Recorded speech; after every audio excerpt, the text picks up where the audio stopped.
อีกถามมาสำหรับรัสเซียกับไปบอรอดแล้วเสี่ยวนิวเคลียร์มาขู่เขาแต่ถ้ำจับเฮือก็เห็นยังบ่ได้ห้องตายไหวๆอยู่หันแหละรัสเซียก็นักและโคม่าแล้วไปซอยลูกน้องบ่ได้แล้วลูกน้องที่ตายแล้วลูกน้องอิหร่านที่ตายแล้วซอยบ่ได้ลูกน้อง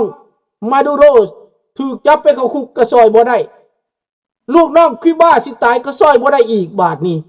เบิดน้ำยาเลยเด้อพี่น้องเด้อเห็นความจริงเลยเด้อมื้อนี้ก็ขอลาพาจากเท่านี้แล้วมื้อนี้นะสิไปทำหน้าที่เวียกงานต่อเลยเด้อพี่น้องเด้อและอย่าลืมเด้อพี่น้องลาวในอเมริกาขอให้มีจัก 400-500 คนพันคนในอเมริกาเขียนจดหมายไปถึงประธานาธิบดีทรัมป์คือข้าพเจ้าเด้อท้ายเดือนนี้ข้าพเจ้าจะส่งให้มันได้เพื่อเตรียมหนังสือให้มันละเอียดให้มันงามเนาะโชคดีบ่ทุกคน